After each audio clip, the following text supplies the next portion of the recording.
AI isn't just changing jobs, it's changing people's chances of getting them in the first place. That's according to My Careers brand founder Craig McAlpine. He says job recruiters are getting slammed with 50 identical CVs and cover letters, all AI generated. So how can you stand out in a world of AI slop? Craig is with us this morning. G'day, Craig. G'day, Ryan. How you going? Yeah, good, thank you. Yeah. So one job, you get 50 CVs and cover letters that are the same. Yeah. Are they different people who've all used AI to generate them? Yeah. When we think about it, people are putting in the same prompt, maybe using ChatGPT, something like that. What do we think we're going to get out of it? So it's about the content that they put in, the work that they put in, and so on. So yeah, it's actually comes back, and recruiters have got tools to be able to detect that. But that's just dumb, isn't it? I mean, also, if you can't be bothered writing a cover letter for a job, then you can't be bothered doing the job either. There's a piece of that. I speak to recruiters most days, and a lot of recruiters aren't actually looking at cover letters anymore because of that very reason. They're all the same, cliched, coming out of the same stable, if you like, of AI. You said it's dumb, it's actually lazy. So when we think about it, you've got a job, you know, some people several $100,000 a year, some people $65,000 a year. No matter how much or how you calculate that, multiply it by 3, that's a big investment. You know, it's like, that's a lot of money. Most businesses would actually put in a significant amount of time to actually win that much money on the table. People are just being lazy through AI. Which is terrible, and they don't deserve the jobs.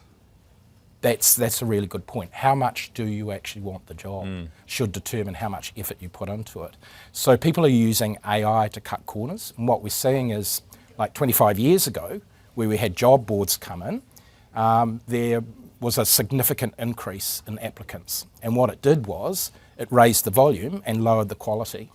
Exactly the same thing happening today with AI, but worse, because now we've got AI detection tools that will actually detect how people have actually put their application together. So they're getting themselves into a bit of a spiral. The other thing is, what about going back to the old school? And I've heard just in the last week of 2 people doing this, physically going around businesses with a CV or with a pitch and making the case. You know, in the world of AI, when you hear about you know, HR people getting hundreds of applications. If you're going around there and showing you're a real person, that's probably a big tick in the box.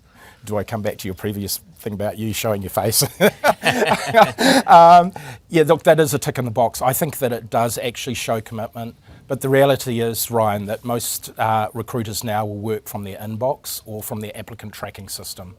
So your CV has to get into their system. I think it definitely does demonstrate commitment. Good on those people for doing it. The reality is, though, that you need to get into the system. I would highly recommend that they do get onto a career site, put their CVs into a career site, like Air New Zealand, for example, or any large corporate. If you want that corporate as an employer, get into their system, absolutely show up. You never know, that might be the entree to a new role. Really good point. Yeah, great advice. If you are going to use AI, how do you use it properly in these situations? Yeah, use AI to research. Don't generate your CV and then push the send button. You're getting back into the old lazy ways. People hire people, humans hire humans. It needs to have a human approach to it, so make sure you've got that. So AI will help your thinking, but it shouldn't replace your thinking. Craig, always love your advice. Thanks so much for being with us this morning. Thank you, Ryan. It's Craig McAlpine, My Careers brand founder.